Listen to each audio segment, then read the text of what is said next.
நண்பர்களே இது வந்து இந்த பெலியில் என்னென்னு சொல்கிறது போக் பெலி என்று சொல்லுவாங்க.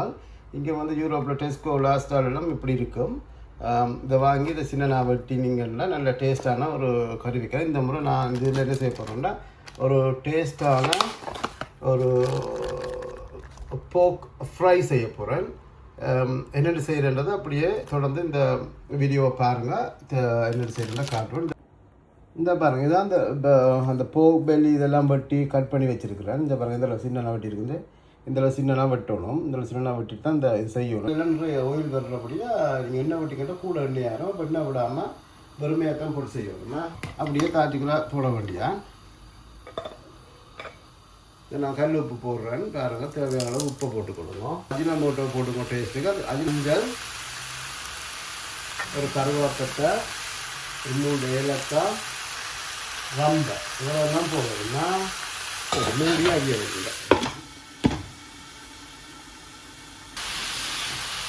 எங்களோட வீட்டில் வச்ச கண்டுக்க இந்த கருவேப்பிலை பாருங்கள் மூடி திருப்பி ஒரு 5 நிமிஷம் அவிய வைக்கல.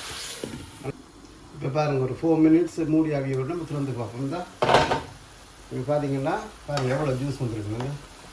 இது தண்ணியே விடல. இறைச்சியில் இருந்த பாருங்கள். இப்போ ஜூஸ் எல்லாம் போய் ஆயில் மட்டும் இருக்காங்க. இவ்வளோ ஆயில் இதில் வந்துருக்கு. உங்களுக்கு தெரியுதா? அப்படியே என்ன செய்வாங்கன்னா அப்படியே கிண்டி கொஞ்சம் பொரிக்கும்.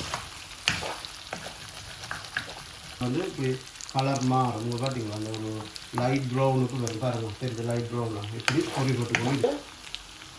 கடுகு ஓகே கடுகு கொஞ்சம் போடுங்க. சின்ன சீரகம் கொஞ்சம் போடுங்க. கொஞ்சம் பெருஞ்சீரகம் கூட போடணும்னா பெருஞ்சீரகம் கொஞ்சம் கடிபடணும். இதுக்கப்புறம் இது டேஸ்ட்டாக இருக்கும். பெருஞ்சீரகம் கொஞ்சம் கூட போடுவோம். ஜிஞ்சருக்கு ஆல்ரெடி சரி. உங்களுக்கு அளவான உரைப்பையும் போடணும். இந்த உரைப்பு போடுறதுக்கு கவனமாக இருக்கும். டக்குன்னு உரைக்கும். அப்போ என்ன செய்யணும், நாங்கள் ஒரு பெருசாக போடல ஒரு 1.5 கரண்டி 2 கரண்டி தான் தூள் போட்டுக்குவேன். சின்ன கொஞ்சம் சாப்பிட்றோம். நல்லா பின்னாடி